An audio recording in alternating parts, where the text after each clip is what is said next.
So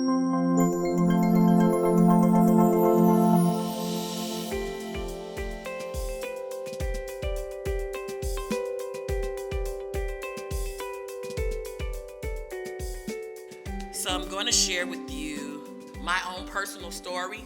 I'm always very comfortable with it because it's my story, and only I can share it the way I share it. How respectful support and encouragement can make the difference in the world.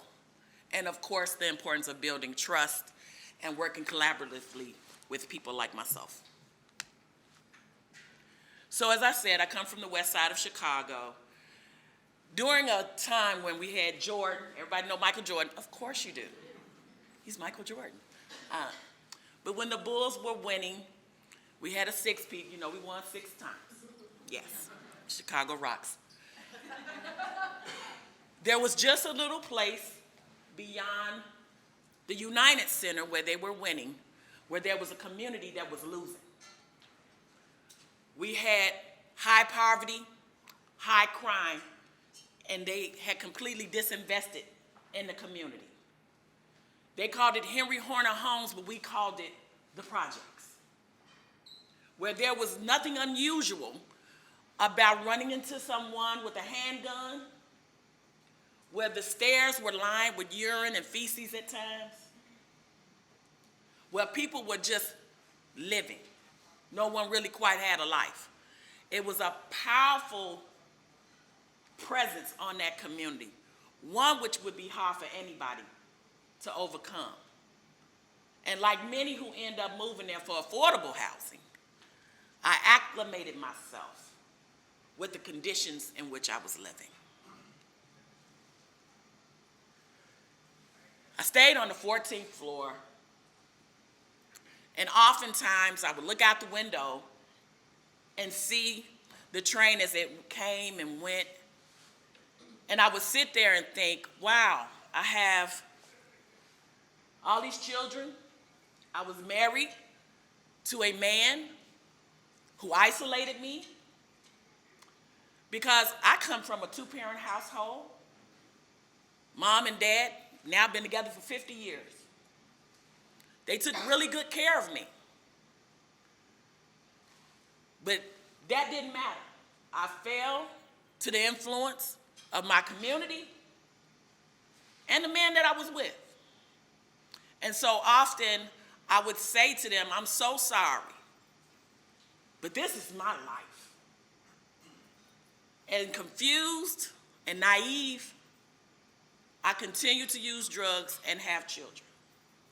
Never quite showing up to the hospital until it was time to deliver, because everyone in the projects knew that if you have your baby and they find out that you're using drugs, they're gonna take your children.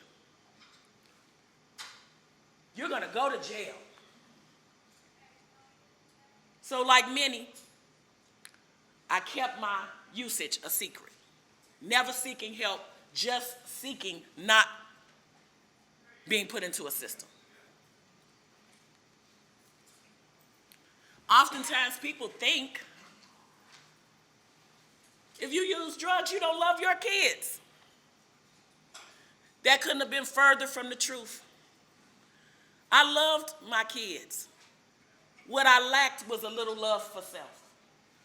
I didn't always understand it, but I knew that something had to be done. I knew I had to do something, but never really had the encouragement to do anything different. Because when I would show up to the hospital or to a clinic to get services, I would get the, oh my God. Their bias would rub off on me like somebody putting an iron on your skin. I would be burned. I never seen the type of hope in people's eyes that are supposed to be providers of care. I saw a lot of judgment and a lot of bias and a lot of, this is what you should be doing. Well, it's easy to tell me what I should be doing. You don't live in the projects. You don't have someone that you care about abusing you. You don't know that feeling. I'm already embarrassed. I'm already ashamed. Because I know I want to do better. I just didn't know how to get there.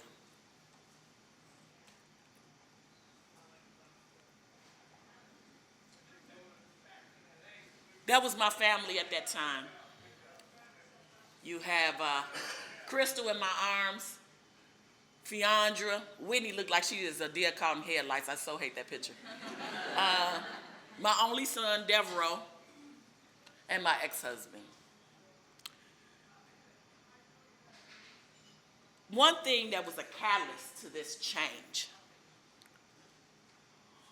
was one day, remarkably so, I was on my way to purchase my daily dosage of heroin, and all of a sudden, they began shooting from this side of the room to that side of the room.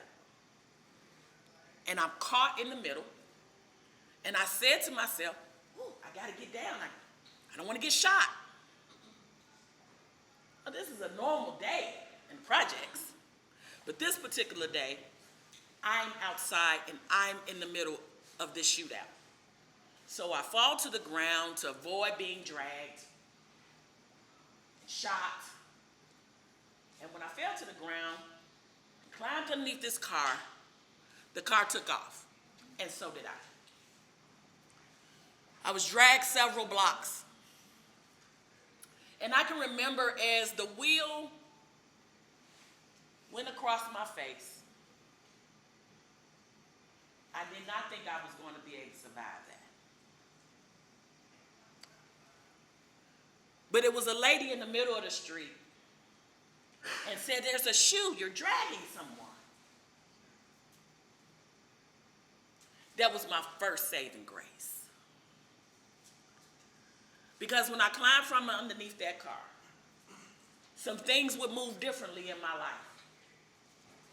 And by the way, I was pregnant with baby number 5 at the time. So knowing now that I've been exposed, now they know that I am on drugs. I've been dragged, I've been beaten. I could have died.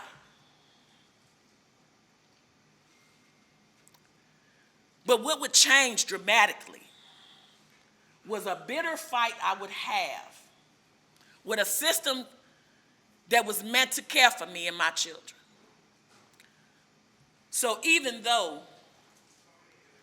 I end up going and getting on the methadone maintenance therapy program, I end up losing all 5 of those children. And I said, wow, it's nothing I can do. Nothing I can do right. Because there's this idea that what they're saying I need to do, I'm not doing fast enough. It's not a part of my plans. It's a part of a plan that was created for me without me. How can I do something that I don't want to do? How can you encourage me to be somebody that I don't want to be? Yes, I want to be helped, but I want to help myself. You know, oftentimes people say, pull your bootstraps up. Get out there, go get a job, And I'm looking and I say, I don't have strings. I don't want a hand out. I just wanted a hand up. And that was very difficult to get people to understand. You know, I often don't like to wear dresses like this because you can sometimes see my scar. It's a beauty mark today. But the hole in my leg today represents a system that still today scars, especially women of color, with judgment, with bias, and with stigma that says, how dare you be in this situation? So, as a smart woman that I am, I'm gonna get pregnant with baby number 6. I'm quite bright, as you may know. But I was on methadone. I can remember, though, when they took the kids, I was ready to give up. I went and bought a blow and a rock. I was ready to smoke my life up. But I had got used to being off drugs. And it was that one little pearl that kept me going.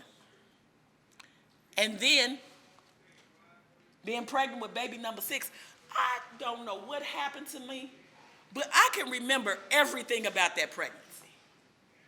I can remember, I call her Feeding Monster affectionately, but I can remember Feeding Monster rolling, and I went to prenatal care.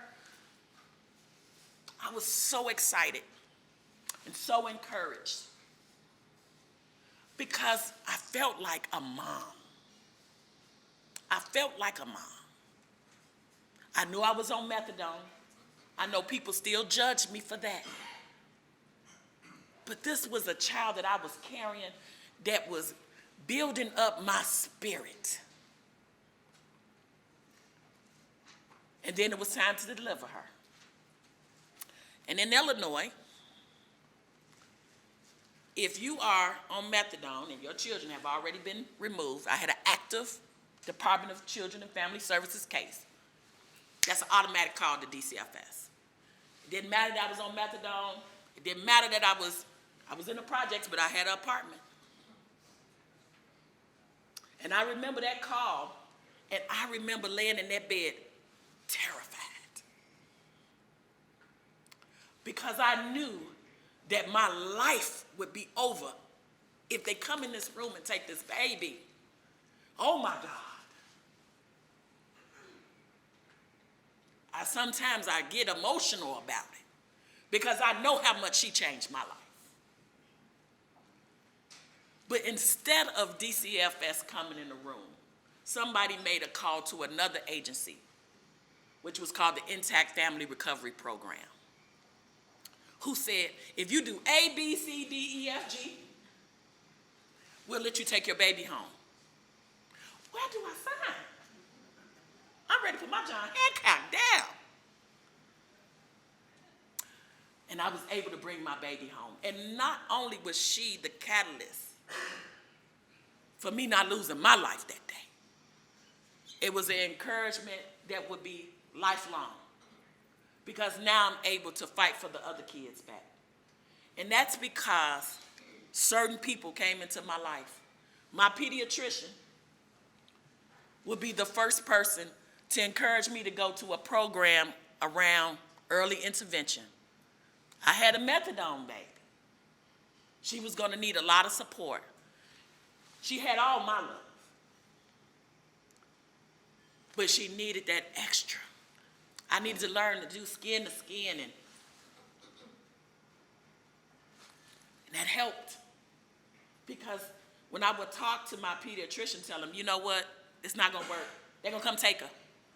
He would always have this sort of look at his face like, Tamela, they're not coming. You're doing what you have to do. Go and do what you have to do. So that type of encouragement sometimes get lost on others. But when it fell on me, I was encouraged to do what I had to do. I also was lucky enough to have my children placed with my parents.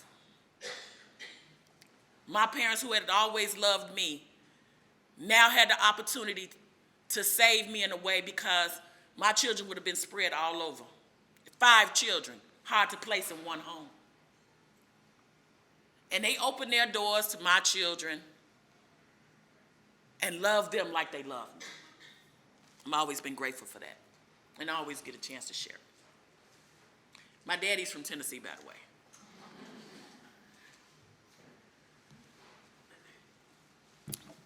Often when I would show up, I come with a box.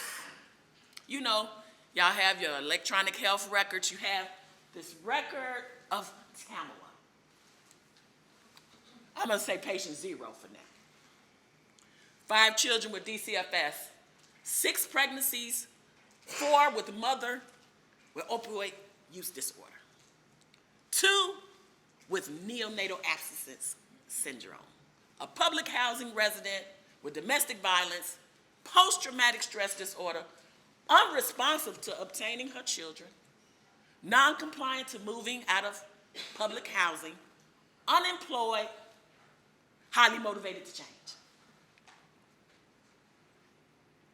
That's what I would come with. Because I was always looking for someone who wanted to help, who when I looked back at them, they gave me some hope. I tell people often, don't tell me it's going to be okay. Sometimes it's not easy to get to okay. I'm a realist. I was a real drug addict. I had real issues, and I needed real help. And that help does not always fall in a book or a guide. It's really about using your common sense and saying, let's help her get to a different place. But what did I want? Because I was the expert in the room on my life. Not the books, not the guidance, but I was the expert. So thank God I was able to join this program, especially the Healthy Start program. Healthy Start was able to step in and help me manage keeping Aphenia under my care and working to get the other children back. We had a lot of focus groups. You know, we love focus groups. A lot of groups, a lot of ways to show that I was learning how to parent properly. And that helped. But the biggest help was that connection. They never let me down. They never let me tell them, because I promise you I made people change their choice of professions. Because every time somebody said I could do something like, nope, I can't do it. Wrong person. Every time. I think I even told somebody, I think you're in the wrong profession. This job is not for you.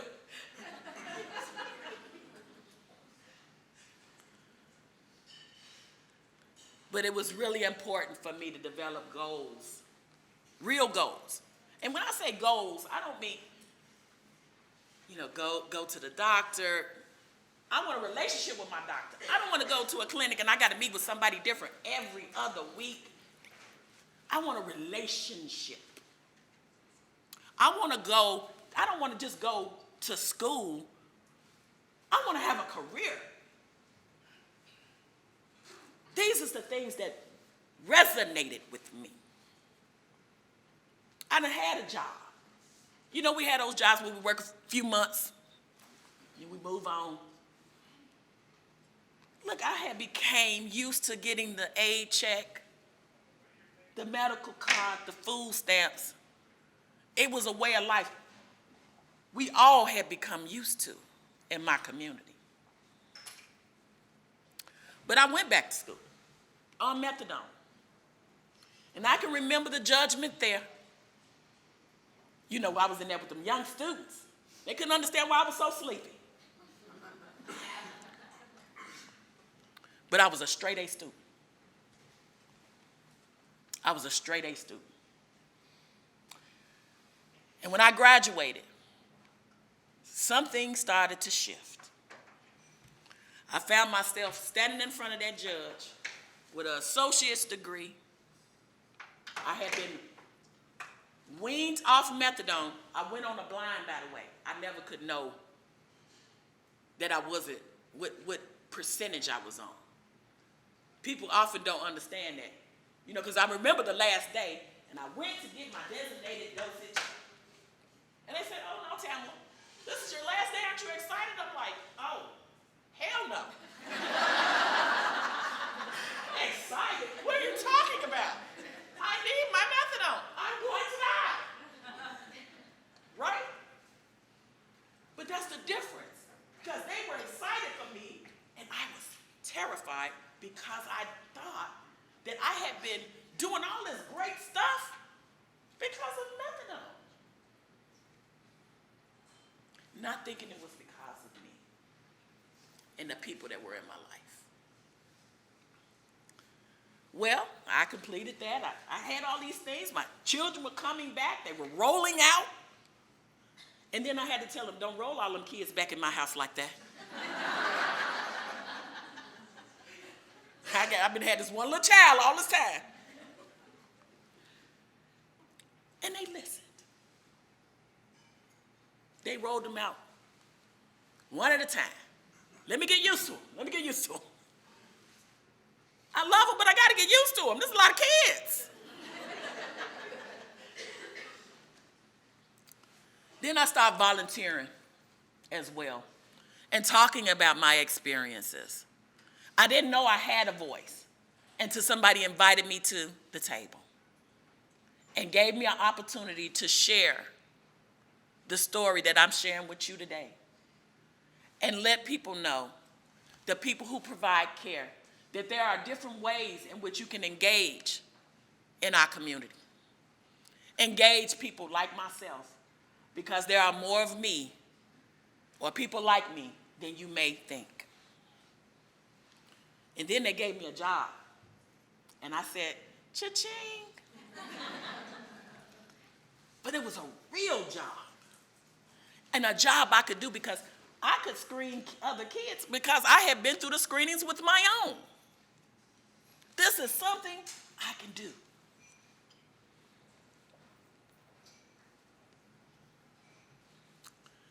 I often talk about a worthless value.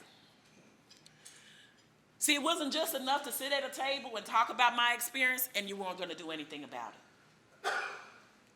I can remember going to my first National Healthy Star Conference and they were talking about $1 million budgets. And I would go to the side and I'd say, I don't got $100 in my pocket. What is these people talking about? I'm at the wrong table. But I was encouraged because when I would talk, they would listen. There's a difference between having somebody there and actually listening to them. That's why it's so important when we think about the lived experience of someone and how we reflect that.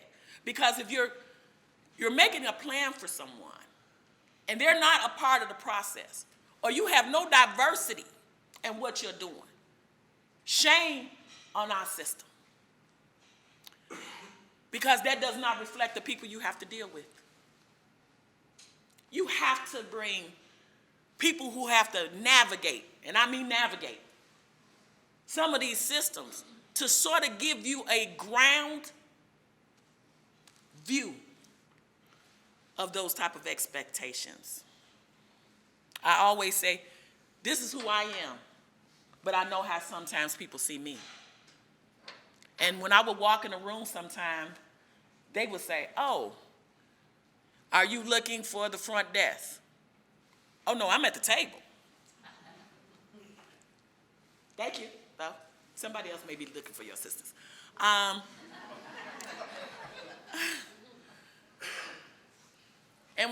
once again, I think the most important thing is that you be for real, and words do matter. When people would say to me, you probably can't do that, can you? Wow. Nurse or doctor or program manager or case manager. Wow. I can tell you what would work for me. Nobody thought I could go back to school on methadone, but I did. No one thought I could get a bachelor's degree, but I did. And hold up, no one never thought I'd get a master's. Jesus Christ. But I did. Sometimes when somebody can share something with you about themselves, because I would look at people and say, they're over here, they're up here. And they would always remind me that they ain't always been nurses before. They ain't always been project directors before. They've been somewhere. that we're human too. We want to help you. Show me how to best do that. That type of connection led to me being an advocate. See, it was not enough just to survive. Surviving is not health. Just getting by, just getting past. That's not healthcare. That's not what you mean. I've already talked about pulling your bootstraps up. But often you may forget that we have biases in the community as well because we've been lied to. We've been shamed. We've been looked down on. And so people from the community, especially those who are using, come with a bunch of it themselves. Because we're looking for the lie. We're looking for the distrust. We're looking for the look. The look that does not show any hope in the reflection. The look of the, I've tried. You ever seen a nurse who just looks at somebody and say, well, I tried to help? Or a doctor, I tried. What you don't know, we saw that look weeks ago before you tried.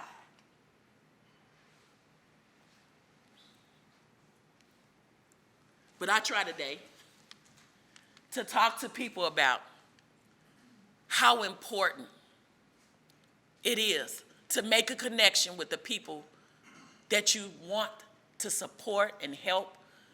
How many in this room became a nurse because you just felt like it? We all have a story about why we came into this profession. The same as I. Somebody helped me, now I'm trying to help others. Now I've been a case manager. Now I'm outreaching. I'm going into communities and seeking out the very type of people that are going through the same things I went through and reflecting what is possible. I always say, if you've never seen a recovering drug addict, well, here I am. I used to weigh 80 pounds. Of course, I've gained a few pounds since, but I've been through it. And I love to go into my community, and I'm known as Tammy off the block. And when they see Tammy, they don't ask me where the best drugs are at anymore. They say, you know where I can get some Pampers?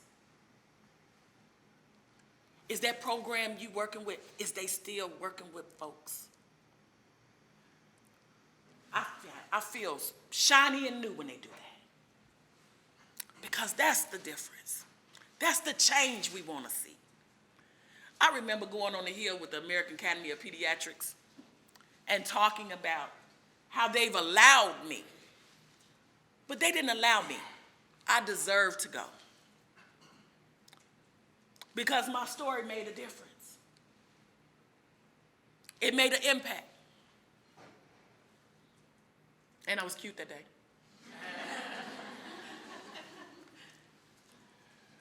This is Chicken. This is my first granddaughter. She always reminds me of the passion. She's also a Healthy Start baby. Her mother was the baby I was dragged with. And today, I'm a grandmother. I got a chance to see them grow up. My life was spared for a reason. I'm so proud that my grandchildren get a chance to see how great life can be. I have been on the Section 8 program all these years. I moved out the projects, maneuvered these different systems of care. I became a homeowner last year. And all my kids want to live with me. I'm working on it, Jesus. But it's more than a notion. to just tell people what's best for them. There was no prescription for the pain that I had. But I can tell you one. I knew a lot more about my problem than anybody in the room. I just needed an opportunity to share. So I'm going to read this to you. My patient notes for you. You don't have to write this down. You can get it later. Take the time to peel back the onion and learn the needs of your patient. Stop looking at what the patient is not doing and accept what they are doing well. Allow yourself to become a true advocate for your patients. We don't make boundaries barriers to connecting with your patients. There was no 9 to 5 on me. I would call case managers at 9 p.m. crying. I'm so glad they picked up that phone. We have to think outside the box. If you're going to come up with a plan of care, invite the patient. You took all of your years of schooling, but it really comes down to opening up your heart. And listen to your heart sometime, not your mind. Dealing with somebody with opioid use disorder is not a logical thing, okay? And it doesn't always play well. But pledge today to work with your patients, not for them. Take the encounter out of the narrative. Sometimes you have to meet them where they at. Right? We hear this all the time. Meet them where they at. Sometimes you really do have to meet them where they at. Because when somebody met me, I didn't know, when I look back today, how she would turn out.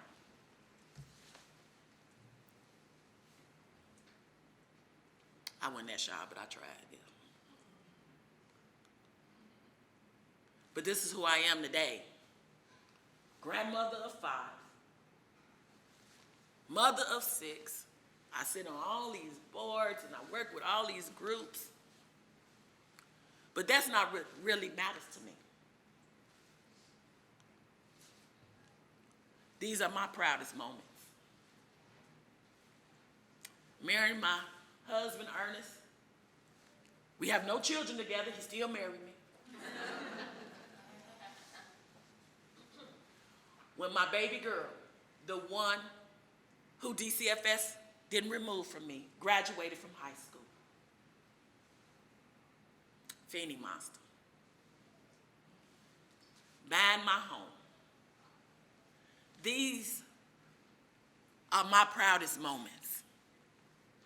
Getting on a plane and coming to talk to you means more to me than any of those titles, because when I leave here, I hope that I have given you an opportunity to see the reflection of what is possible when someone is given a chance, when somebody is given an opportunity to change their life. I encourage you all, when you find someone that's difficult, that you just take a chance on them. Sometimes just a little bit.